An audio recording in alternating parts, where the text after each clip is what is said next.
Every team, every topic, everywhere. This is Believe.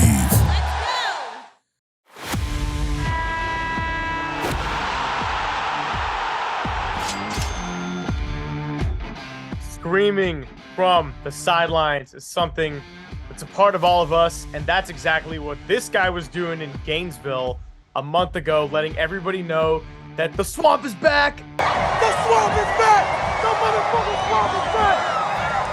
Let's go! And he's an athlete, an influencer, a graphic designer, a social media manager for the NBA Snapchat, basically just a renaissance man, and he can be introduced using just one name, and that is Clifford. So welcome to the club of sideline screamers, my friend. Man, Greg, it's good to hear from you again, brother. Deja vu. Deja vu. So I was fortunate to get to know Clifford during the summer of 2021 at the LA Rams training camp. We had some killer times at the Cheesecake Factory. We watched some of the best episodes of South Park. But now you're doing some big things on the East Coast. So how have these past few months been for you? Man, it's to say it's been a whirlwind. It's just been that's just a soft way of putting it. I mean, it's just been such a turnaround, just from a personal standpoint, just from a social standpoint, from just a job standpoint. It's just been just such a turnaround, and just like what are the odds, right, of you going to the Super Bowl? The team you work for wins it, and you leave, go to the NBA, and you get to go to the finals.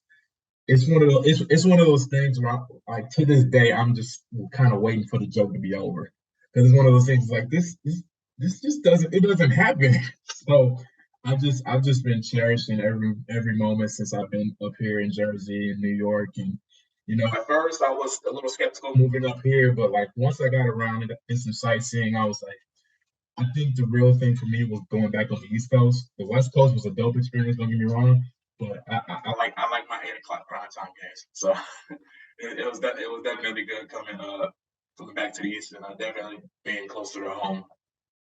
Yeah, for sure. Originally a Charlotte kid, so East Coast blood, and now you got to make a return, but got a Super Bowl along the way. Yeah.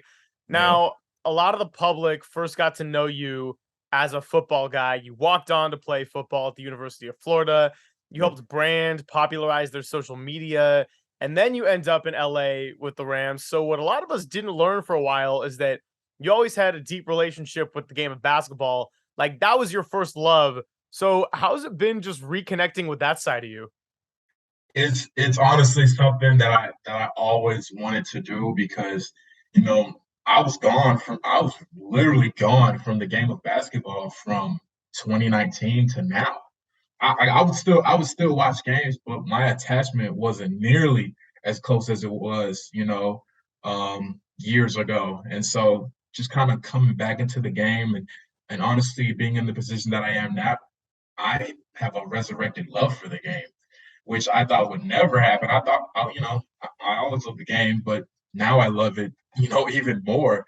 And so just kind of coming back, it's one of those things I like to call that little phase like my college phase. Like my little 4 years of football, and then I'm like back to basketball. So it's kind of like, leaving, like LeBron leaving Cleveland, going to Miami, and then going back to Cleveland type of thing. Not comparable at all, just a scenario. But yeah, no, it's so dope just being back in the game and being able to root for my Hornets and just root for all these other teams. Because one thing about it, when you like do all this like on-site coverage and on-site content, you genuinely not only become fans of the players, but you become like fans of the teams. Because there was never really a team that I would say I hated growing up, but like now I'm just like more and more of a fan of these guys and these teams, because it's like, yo, it's like y'all are really like dope people. Y'all could be entitled all y'all want, but like no, y'all are like showing love, showing appreciation. It's like, so yeah, I gotta reciprocate that. So yeah, it's been a great experience, great deja vu moment. I think that's so fun that you get to have a different kind of relationship as a fan as well. I grew up rooting a lot for certain teams and having my preferences, but I feel like as I've gotten older, especially now with football season rolling around, I root a lot for coaches I like and players I want to succeed as opposed to just ride or die for one group. And it's fun when someone that you get to feel really good for has a nice success story. And so, yeah, man, but you have been attracted to winning, or maybe it's vice versa. I don't even know yet. But like Super Bowl run with the Rams. Now, then you went straight to the NBA playoffs. And, one thing was a team, the other thing was a league. I know we talked a little bit about this before the recording, but what's it been? How's the experience been different going from focused on just one team to now you're kind of on the broader scope of the whole NBA? I think now, especially like being a year in the sports biz, it's definitely a lot less pressure, working for a league compared to a team. Because if you work for a team, it's like all eyes within the organization is glued on you. So if you like make one mistake, you're gonna get wrecked for it. Thing about it with the NBA, one thing I've learned is definitely learning how to be a little more like patient, but also like alert at times, and just like those like little lessons that you take away from one place to another. And honestly, it's one of those things now where it's like when the games start, it's not nearly as stressful because when you work for a team, as soon as they make a basket, you gotta like tweet or like Melo for three, or PJ Washington or Gordon Hayward, whatever the case is. With the NBA, it's one of those things where it's like, okay, we just get all of the best plays from that night. Try to get them up as fast as possible. It doesn't have to be in real time because the teams are always going to beat us to it. And then from there, we pretty much just go with the flow. Like I've been pretty much running the handles of Snapchat shows, Snapchat Spotlight, TikTok, and things like that. Like our social media team is so deep. Like it's about a good 15, 20 people on our team. So it's definitely a lot, less pressure on me and a lot less stressful. Not saying that the Rams were stressful, but it's definitely one of those things where I'm a lot more comfortable. And it's one of those things too where it's cool because we're all working pretty remotely for the most part. So we always like getting a little Zoom around like 6:37, like when the games start. And then we're for like the first few minutes before the game start, we're just talking ball, and then like sometimes we'll just send messages through because they'll have us, watch certain games. I'm probably gonna watch a bunch of Hornets games this season, and then we just tell them, through our Zooms, like, all right, get that play, make sure we get that play, and then we get them all together, and we just make magic. You get to monitor basketball as part of your job. You get to be paid to Yeah. monitor a game you love. That's certainly not a bad lifestyle whatsoever. And I mean, that's great to hear that the social media team's pretty big because not only was the team with the Rams a little bit smaller, as we both know, but they were undergoing some transitions as well. So that sort of took a toll on everybody's workload, including yours, as there was in that transitional phase. And so, would you say that most of the social media team was there before you since you got hired like 5, 6 months ago? Yeah, but it's crazy because we keep bringing in more people, and at first I was kind of like, man, more people. That's just like this is too much. But honestly, thank the Lord for them. Thank you, God, for them. But yeah, to answer your question, yeah, I was one of the newer hires coming in. A lot of them had been there during the whole season. So I came in like around April when the regular season was kind of just ending and the play-in was starting. So I came at the perfect time, and so I didn't go to any like regular playoff games, but during the finals, we were everywhere. So it was definitely cool to kind of like wait my turn because they told me like when I got there, you'll see a lot of your coworkers doing on-site content, which is awesome by the way. And it was one of those things where it's like what, if I just sit back, watch, learn, and then like learn the system, then I'll be rolling. And sure enough, they were like, "You want to go to the finals?" I was like, "Absolutely." So went to the finals, just applied what I learned, did a whole bunch of storytelling content, verticals, and we were rolling. I mean, we were rolling deep in content for those 2 weeks, and sometimes like when you're just making stuff, you just forget about them. But I can still tell you all the stuff that I made from the finals because it's just one of those experiences that you never forget for sure. Oh, absolutely. I mean, finals was obviously, personally speaking, I was very happy because Yeah. of getting to watch that guy right there Oh do yeah. some incredible things. And Hometown kid over here. Yeah. that's right. That's your hometown guy, Stephen Curry. And uh, when you get to watch something up close that's that special, you can't trade that for the world. It feels like you're stealing almost. Yeah. Oh man. Yeah. And it was one of those things where it was like we were all talking in the back, and it was like, man, I was like, this is the first Celtics team that I like genuinely like. Like there's nothing. dirty about it. There's nothing wrong about it. Like, oh yeah, these Celtics are cool. So I personally would have been cool either way, no matter who won. Obviously, I was rooting more for the hometown guy, Curry, but I was like, you know what? If the Celtics win, I'm totally fine because Al Horford is Gator. So either way for me, it was a win-win.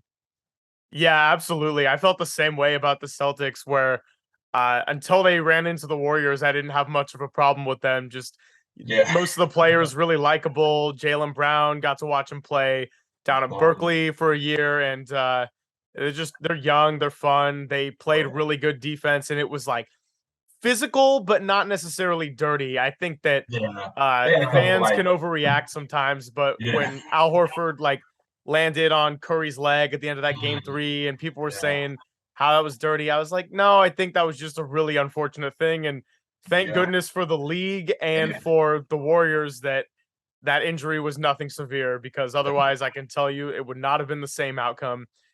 And it was so much fun. But I think that fueled the fire too, because I remember game 4, first quarter, Curry was on fire. And then there was one moment in the first quarter, Celtics called a timeout, and he just went directly at the side. And I literally I looked at everybody, I'm like, yeah, the Warriors win this game. Whether it's a nail biter, blowout, they're winning this game. and sure enough, they did. I mean, that's arguably his greatest performance ever when you consider the stakes too. And you never really see him go and attack the crowd like that and get really emotional in the middle of a game. But there was something about that night and that player that just made it historic. And I mean, just so cool that you got to be a part of that. And recently I saw a picture of you and Tyrese Maxey right by that you posted. That's another really fun player that I'm excited about. So I guess where I'm going with that is what's been your favorite part of getting to be behind the scenes a little bit? We see what you're doing and we see the content you're putting out, but we don't always see what the day in the life of Clifford is like when you're working that NBA Snapchat. Man, I would just, as far as Snapchat goes, I think it's just one of those things where, because I'm very, one thing about me now, I'm much, much, much more organized than I was in LA. So when I'm doing Snapchat shows, we all do it through the desktop. So I usually just set up all the snaps, get them ready, all the tags, all the NBAs, all the prerequisite stuff that we have to do. And I knock that stuff out first thing in the morning. So when the games start later that night, it's just a matter of sending the best clips to our media editors, feeding it back to us, and then we just make magic. As far as when I'm on site, I think one of the coolest things about it is when you go to these venues and you're just starstruck by so many just icons. I never forget, it was game 2 of the finals, and I was just, I was getting player arrivals, and then once I was done, I was kind of standing there editing, and then next thing, every time I look up, it's somebody else. It's Richard Jefferson, Magic Johnson, Stephen A. Smith, Shaquille O'Neal, Jay-Z, and Blue Ivy. It was just oh my God, you're just you don't believe it, and then it's kind of a good reminder. It's dang, we're at the finals, yo. This ain't no,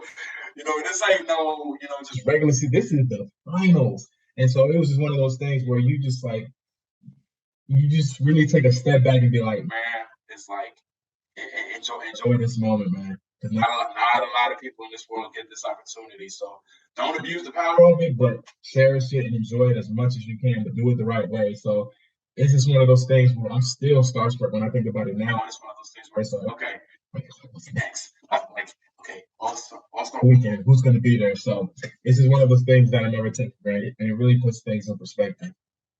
I should know the answer to this, but where is All-Star weekend this year? Utah, Salt Lake City. Okay, maybe I'll find my way out there. Make a little sneaky move. We'll see. Yeah, it's gonna be freezing, but yeah. Did you get to talk to any of those guys that you mentioned who you just looked up and you were like, "Whoa, that's so and so"? Yeah, so I talked to Richard Jefferson a little bit. Because we were actually already sort of cool through TikTok, because he followed me, and I was like, oh snap, Richard Jefferson. And so yeah, we were already pretty cool through TikToks. We were just joking around. He introduced me to Kendrick and Malik Andrews and things like that. But we were chopping it up a little bit.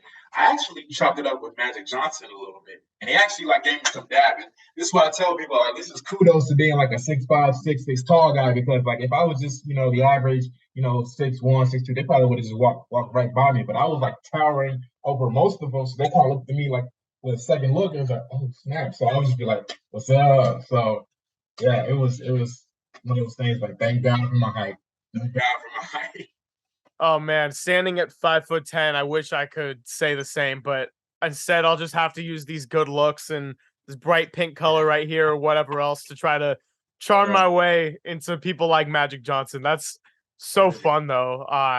Man, so we got NFL, we talked NBA, but you still hold a deep connection to your alma mater, University of Florida. You've been able to go back to Gainesville a few times and just have a week-long experience interacting with fans, getting to go on the sidelines of games, into the locker room some. So what's that been like for you, going from a former player who walked on and was just kind of standing in the shadows a little bit to now so many people have so much love and energy and they're so excited to see you back to campus? It's one of those things where it's like it's a real pinch me moment, to be honest with you. Because as most know, like when you're in this day and age, when you're a walk on, as soon as you graduate, you're pretty much like long lost and forgotten. And so I was fortunate and blessed enough to, at that point, build somewhat of a social media platform during my time there. And I tell people this all the time. When I was done playing football, I thought my social career was over. I thought it was like done. And people still kept finding a way and kept finding a way to show love and show appreciation through my videos. And I was like, you know what? Let me just keep it going and see where it takes me. Took me to an agency with Michael Raymond for Raymond's representation, who has been phenomenal. And I mean, Gator fans, whether they're 12, 18, 23, 33, 53, whatever the case is, it's one of those things where I get messages all the time on like Instagram, Twitter, and sometimes even TikTok, and they say like, we appreciate you for all the laughs and like making us like laugh and put smiles on our faces. And I'm just like you can't. It's one of those things you can't make it up. And so when I kind of made like a little PSA, it was kind of like a minor PSA that I was coming back to Gainesville for the Utah game, and seeing just this whirlwind of like all of these venues and all of these events asking me like to host and like throw parties here, throw parties there, be on the sidelines for the game, get engaged with Gator fans. It was one of those things where it's like I joke with my dad. I'm like, Dad, this is my campus now. You know what I mean? So it's one of those things where we just joke about it, but it never gets old. I swear I say it gets old every time I go there, but it just never gets old. And the thing for me is what a lot of people don't realize is like I grew up a Gator fan. My dad went to Florida, and so my love for that place ain't going anywhere. If anything, it's only growing and growing, because like nothing makes me smile more in the fall than knowing that there's Gator football on a sunny or rain or shine Saturday, because like those moments you just can't you can't take away. And coming back for the Utah game, it was one of those deja vu moments, because my senior year was 2020, so it was like the COVID year. So being back in the swamp for that game was the first time I really saw the swamp for what it was since I was there. And it almost brought tears to my eyes, just kind of looking around. I'm like this is what I remember. Like this is the swamp that I remember. And of course we ended up winning on a game-winning interception, and it was just electricity that whole week. I took a gazillion photos, I signed a bunch of stuff, and it was just so cool just being engaged with Gator Nation. And then as soon as the game was over, and I was sitting in the alma mater with the Davis at the end, when I was like, the swamp is back, the swamp. Because people thought I stormed the field, and it was just like, no, I've been on the field the whole game, the sidelines.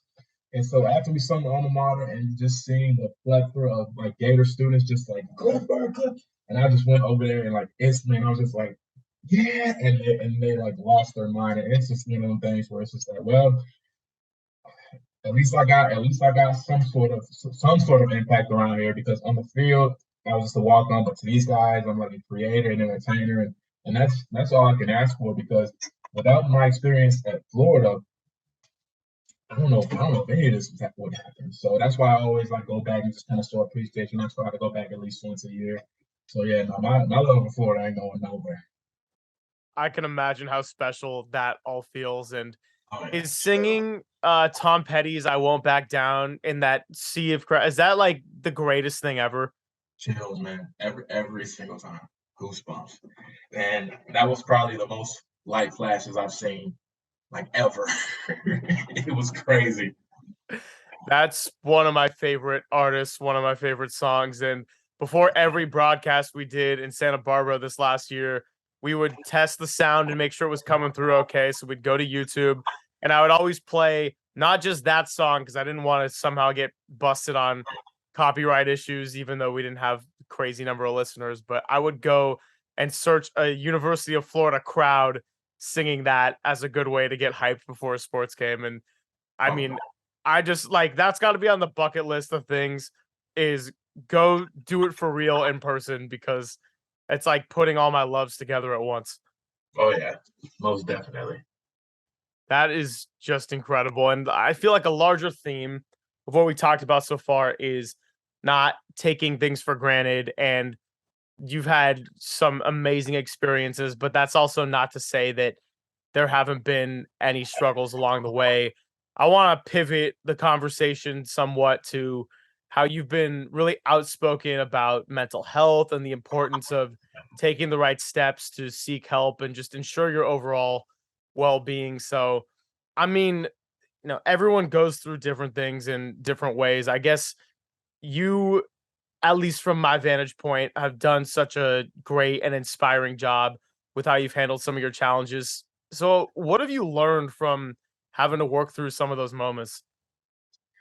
Uh, it's something my mom always told me when I was a kid, and it was one thing she had to kind of reiterate to me, like, you know, in challenges, God might not be there when you want, but He's always on time. And it's one of those things where, you know, not to take anything away from the squad I was with in LA, but I think just being in that new environment, being in that new culture, and just kind of like seeing how certain things like transpired in the building, it was one of those things where for the first time in my life, I didn't feel to some people, not everybody, but to some people like not wanted. And some of those people just happened to be some of like the big execs, the big VPs. And it was one of those things where like it really humbled me in a sense because like there were nights in LA, I mean plenty nights in LA where I was just kind of like in my room by myself, kind of just figuring out like what am I gonna do? Like what's gonna like am I gonna stay here? Am I gonna go back home? Because like my mentals, my depression was like in shambles. And just being this was the furthest I've ever been from home too. So that was like such a big challenge because as my parents are getting older, it's one of those things where it's just like, if something happens to them, there's not a guarantee I'll make it there in time. That always ran through my mind when I was in LA. And I'll give a story too, kind of like when I knew that like something had to change. I kind of talked about it in a video I did not too long ago, but like the whole thing with the NFC Championship game, and usually they have they have us like in the box or whatever, and they had my coworkers there, and they put me somewhere else. I had no view of the game. I had to see it like through a TV. And so it was one of those things where it's just like I felt like outcasted in a sense. And we ended up winning the game, but I remember telling my boss, I was like, I don't know, I don't know whether to be happy or pissed off right now. Like I'm glad we won, but it's just like I just hated the situation that I was in. And I remember like when we went down there and like we saw like a fake everybody everybody's like cheering, celebrating. Like, I was smiling too. I took pictures, but then like there was just a moment like in that confetti where like I just like sat down and was like uncontrollably crying, like uncontrollably, because like that was one of those moments where I knew I was just like I don't think I'm meant to be here in the long term. That was probably the longest 40-minute drive home I've ever had in my life. So it was one of those things where I had to talk to my mom. I was like, what are we gonna do? And she was like, you're gonna fight through this, and whatever happens, happens. And so it was one of those things where I kind of knew like I didn't see myself here, in the long term. But the Super Bowl happens, and then even more stuff happens. Hate bringing it back up, but it's one of those things where I knew that something had to be different. And so when I left and I got the opportunity at the NBA, it's funny because I got notified from the NBA at my going away party, bowling party. So like we're just bowling, having a good time, and then I get a message from the NBA, and I thought it was a joke. And it was someone that I spoke to last year about an NBA role, but I was still in school, so it just didn't work out.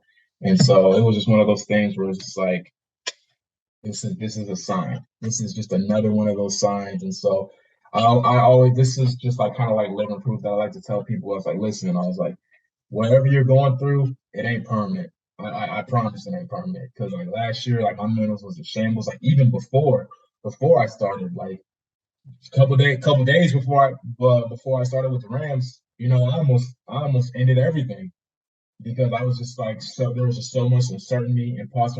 Imposter syndrome was kicking in like crazy, and like it was the first time in my life that I kind of like was able to openly tell my family like what was going on. And so it's one of those things where I look back now and it's just like I gotta remind myself every day to say thank you because this life is precious and it can be taken away, in a heartbeat. So you got to cherish and embrace it as much as you can. And fortunately I can say that 22 has been a much better turnaround than last year. Not just as like a person, but as a creator, as a family member, and just being closer to my friends and my families. Those are that I keep close to me. So it's just one of those things that I like to remind people. It's like he might not be there when you want him, but I promise he's always on time, and that's what I like to tell people. It's really powerful to hear you finally, come to a realization and just have the strength to open up to your family and the closest people around you. And it makes knowing all that and getting to know you personally, watching what's happened to you now and how you've succeeded this year, feel just extra good. I mean, I was so fortunate. And one of my favorite parts of getting to know you in LA was just seeing what a down to earth and genuine person you were. And I got to know the real Clifford before I even was made aware of your social media presence, Right. to be honest. And so, when I was made aware of your ups and downs with mental health and everything, we were just able to have some honest conversations and message exchanges outside of that bubble of social media and what was hopefully a safe space. And there's Right. actually a great quote from a former Oklahoma volleyball player, Alyssa Enneking, who opened up a lot about this in 2019. And she says, feeling okay. Sorry, repeat that. She says, feeling not okay is okay, but you deserve to feel okay. And I love that message of it's not something to be ashamed of because it impacts so many people in all sorts of different ways, but you shouldn't feel like you have to suffer alone. So I certainly commend you for speaking up, and I just take such genuine joy in watching you thrive now and getting to see what you're doing with the NBA and reconnect with the game that has been such a big part of your life. I appreciate that, man. Thank you so much. Yeah, of course, dude. I mean, that's a given. So, uh, back to basketball for a moment. What are you looking forward to most about this upcoming season, whether that be just basketball in general or something with your job? Games in the Garden. I've never been to a game in Madison Square Garden, and I've heard the Knicks can go 0 and 40, 40 and 0. They gonna show up, and I'm just so excited because I know with the exclusive access that we have, I'll be able to see a whole bunch of stars down there in that front row. So that's something that I'm really looking forward to, and really just seeing like more culture in the world of basketball because like I've seen culture in North Carolina, I've seen culture in Florida, a little bit in California, but I've never really seen it for what it is in New York. Like they love basketball up here, and being able to see that firsthand, it's only gonna enhance my love for basketball even more. Which it sounds crazy, but it's the god honest truth. So I'm just definitely excited to go to the Garden. Yeah, those culture spread's been incredible, and you get to be in the heart of it all. Even internationally, it's gotten so much bigger now to a point where it's not an American phenomenon. It is a widespread everywhere phenomenon. We've had 4 international MVPs in a row. Yep. I think, yeah, 2 Jokic, 2 Giannis, Yep. and maybe 5 coming up this year. So Yep. it's just super, super fun to watch. Um, I being in the Garden, I can't imagine what that would be like. But the Knicks have a chance to be a sneaky playoff team. I know they made the playoffs, had a bit of a down year last year, but they did sign Jalen Brunson and theoretically got better. So Yeah. they should be competitive enough to where that's a great atmosphere to go to. And I can't wait to see what they do. In your opinion, who should fans be most excited to watch this year? I don't know if that pertains to a team, a player, it could be a mascot. I don't know. Man, did you see the story about the Denver Nuggets mascot? How much he was making? He was making. No, Oh man, I saw something. It was just a report, but I saw something. He was making like it was like three. I gotta look it up. But he was making like over 100K a year, which was like 10 times what any other mascot makes. So he better come from the ceiling. He better come from like somewhere. But not to be biased or anything, but a guy that I've always been a fan of since he was at Kentucky, Tyrese Maxey, man. He's gonna be a problem. And now that he's got Harden healthy, Embiid obviously, and they still got Tobias Harris, and they got a stellar defender in PJ Tucker now. Nah, look out for Maxey because he shined bright during the playoffs this past season. So I'm really eager to see what he does. on our previous episode last week, a fellow betting analyst and I talked about the 76ers, and we both agreed that even though their over under win total set at 50 and a half, we both like the over because Joel Embiid finally has a little bit of help. He's going Yeah, to get some bench scoring. Somebody like Tyrese Maxey is only going to grow and get better. I think yeah, when you see somebody elevate their game the way he did in the playoffs last year, that's kind of how you know that they're for real. yeah. Like a lot of young players, you've seen their coming out party happen in the playoffs, and whether they win or lose, you're like, okay, no, this guy can play for real. I remember feeling that way about young Draymond Green, Oh Trey yeah, Young, another great example, and right. the list can just go on. So yeah, no, Maxi's gonna be fun. You know, we unlike most of our other shows, we haven't really talked much about betting because kind of in this dead period between WNBA and NBA seasons, but we will end with a potential bet here. How confident would you be in betting on Lamell Ball to be an Eastern Conference All-Star starter? Oh, oh. Hmm, I don't think he'll be a starter yet. I don't think he'll be a starter yet. He very well could be because eh, man, that's a great question because he's gonna have to take, dare I say, an even bigger role now with the Hornets, especially like with Miles Bridges being gone, that whole situation. He's gonna have to take a bigger step. Can he be an all-star starter? Of course he can, but I don't think yet. Maybe down the line, I'm glad I but kind of pinned you I don't. though. Yeah. No, Yeah, it's I mean, I had to ask one question about your Charlotte kid. So yeah, he's spectacular. He got his yeah, all-star selection for the first time last year, but it was an injury replacement. So yeah. he's gonna Man, come in with something to prove for sure. yeah, we'll I take it. also think like a big if on whether he can get that starting nod is, do we see Kyrie Irving take the court or not? Because when he shows up, Oh yeah, pretty spectacular, but that's kind of a big question mark over the past couple of years. yeah. See that was the first name that came to mind. I was like, if Kyrie's around, probably not because they're both point guards. So Yeah, and then if Trae Young does what he's doing, that might be That's tough right, too. yeah. But like you said, increased role coming. So I don't Yeah, know. We might see it. That's you know what? We're gonna keep tabs on that one. And as we get to future shows, we might do a little bit of place your money on certain players getting in the starting lineup. So um just thank you for making an appearance on Believe, man. I'm so happy. absolutely, man. Anytime, bro. I appreciate it.